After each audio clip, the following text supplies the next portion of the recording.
नमस्कार दर्शकों, India Republic में आप सबका बहुत बहुत स्वागत है और सीधा रीवा जिले के देवतालाब का रुख कर रहे हैं, जहां पर 24 जनवरी 2023 को देवतालाब विधानसभा से विधायक मध्य प्रदेश विधानसभा के अध्यक्ष गिरीश गौतम जी ने सुबह 11 बजे से देवतालाब के तमरी मोड़ में कई सड़कों का भूमि पूजन किया। उसके बाद हजारों की संख्या में उत्साहित कार्यकर्ता बाइक रैली के माध्यम से देवतालाब से नई गढ़ी के लिए रवाना हुए।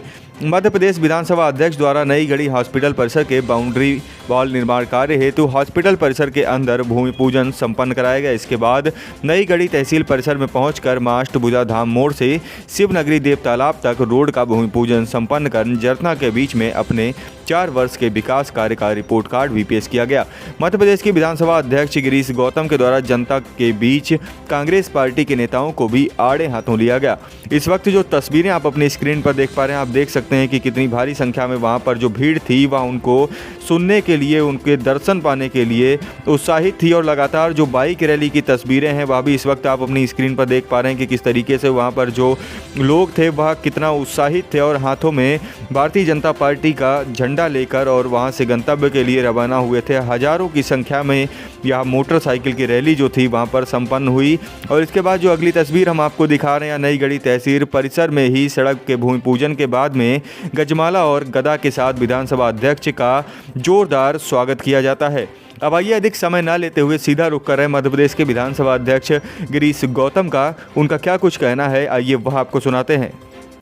एक रैली निकाल कर के यहाँ वे सभी कार्यकर्ता बंधु, पार्टी के समस्त पदाधिकारियों, हमारे पीलालूडी के हमारे कारपालन दिगरा जी, हमारे इस काम के ठेकेदार हमारे सौगौरा जी, और एक मजेदार बात समझ ले, सौगौरा जी भारतीय जनता पार्टी के लिए कांग्रेस के धुर नेता है, ठेकेदारी करते हैं, कांग्रेस के नेता हैं और हम उन पर भरोसा करते हैं। भरोसा राजनीतिक तौर पर जब हम लड़ेंगे तब भरोसा नहीं करेंगे, पर काम में उनका भरोसा करते हैं, जो बेहतरीन काम करके बताते हैं, इसलिए हमें भरोसा है हमारी सड़क बेहतर बनेगी। यहाँ पर उपस्थित सभी हमारे विधायक के प्रतिनिधि बतौर काम कर रहे जिला में अखिलेश जी, हमारे इस मंडल में भाई कौशल तिवारी जी, नगर पंचायत में हमारी सुनीता पटेल जी, रायपुर में हमारे उदय प्रताप जी, हमारे मऊगंज में IPS जी, तमाम इससे पता चलेगा कि कुल मिलाकर के एक 15-20 दिन के भीतर कम से कम 308 करोड़ रुपए की सड़कों का भूमि पूजन हम करने जा रहे हैं। और इतने ज्यादा काम आ गए कि ऐसा लगता है कि एक दिन में एक कार्यक्रम करेंगे तो हमको लगता है 2-3 महीने लगेगा, तो ठेकेदार काम कब करेंगे। इसलिए हमने तय कर लिया कि प्रतिदिन 2 करेंगे, एक 12 बजे करेंगे, एक 4 बजे करेंगे। तो 2 तारीख को, अभी 27 को 2, 28 को 2 को 2, 3 को 2, 4 को 2, 5 को 2, और फिर शायद 8-9 को भी 2 करके। और अपन प्रयास ये कर रहे हैं कि ये सारे कामों की शुरुआत कर दें, वो चाहे पुलिया का निर्माण हो, चाहे सड़क का निर्माण हो। ये मैं पीलालूडी की बात कर रहा हूँ, अभी दूसरे क्षेत्र में भी आ रहा हूँ।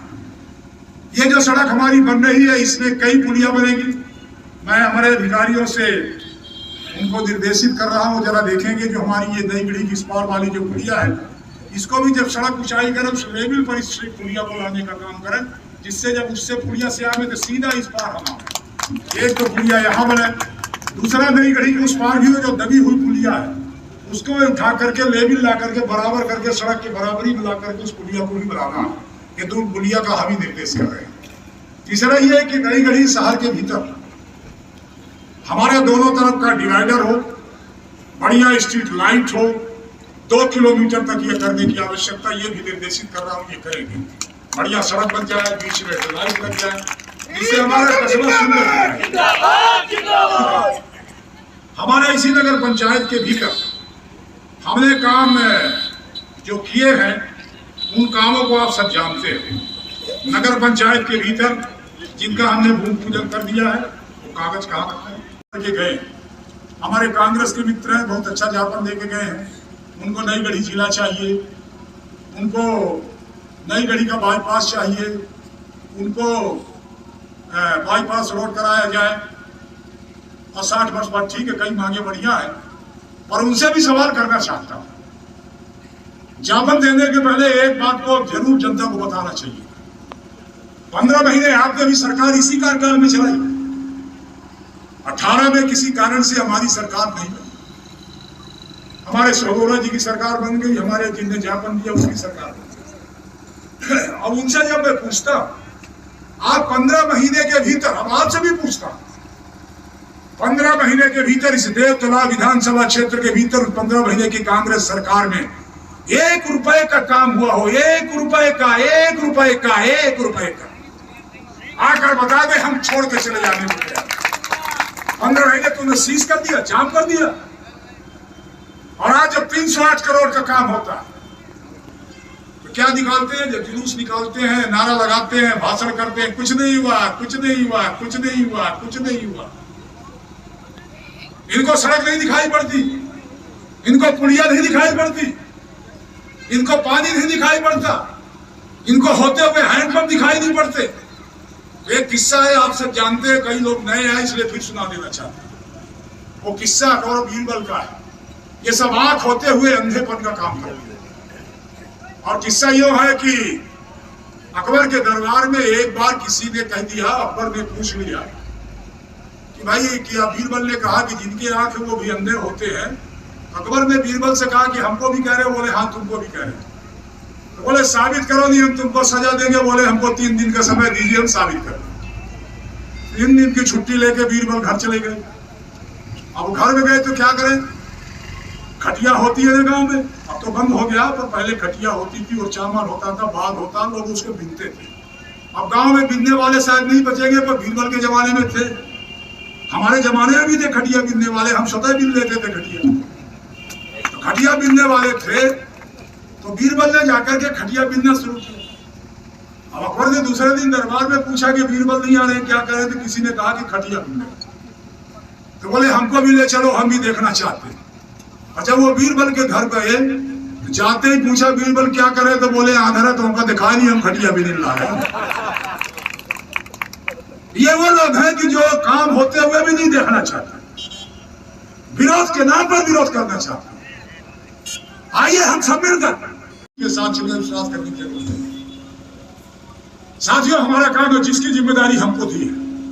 अभी हमारे पत्रकार भी हमारे साथ रैली में थे, उन्होंने पूछा कि 2023 में चुनाव के लिए आप क्या करके जाएंगे, 2023 में किस आधार पर चुनाव मांगे, वोट मांगे। हमने कहा हमको वोट नहीं मांगना। हमने 2018 से 15 महीनों छोड़ करके बाकी दिनों में जो काम किए, विकास के काम किए, लोक कल्याण के काम किए, इन सारों जिनको काम किया उसके आधार पर परीक्षा दे रहा हूं, परीक्षा। और यह जनता के ऊपर छोड़ दूंगा कि जनता मेरी कॉपी को जांचे और जांच करके पास या फेल करना उसकी जिम्मेदारी, हमारी जिम्मेदारी है। जिंदाबाद जिंदाबाद जिंदाबाद।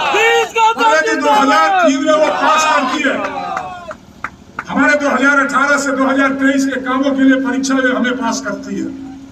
तो 2023 के बाद की भी विजन हमारे मन में है। और सबसे बड़ा विजन ये है कि बाण सागर का पानी देवतला के सारे किसानों के खेतों पर पहुंचा सकूं, ये संकल्प है। जिस तरह से हम सब लोग जब 2003 की सरकार में आए, हमने तय किया कि किसी बच्चे को 2 किलोमीटर से ज्यादा प्राइमरी स्कूल के लिए नहीं जाने देंगे, हर गांव में स्कूल खोलेंगे। उसी तरह से मेरा संकल्प है कि स्वास्थ्य के केंद्र में देवतला को विकसित कर सकूं और किसी आदमी को स्वास्थ्य के लिए 3 किलोमीटर 4 किलोमीटर से ज्यादा दूर नहीं जाना पड़े। ये हमारा संकल्प है 2023 में। मेरी अवसर मिला कि ये करेंगे, बाकी सड़कें बनेंगी, पुलिया बनेगी, तमाम सारी चीजें बनेंगी। ये तो एक पाठ निर्माण का हो गया। अब लोक कल्याण के काम जो केंद्र सरकार के, जो प्रदेश के चल रहे हैं, उनको छोड़ दीजिए, मैं अपनी बात कर रहा हूं। हमारे नरेंद्र मोदी जी ने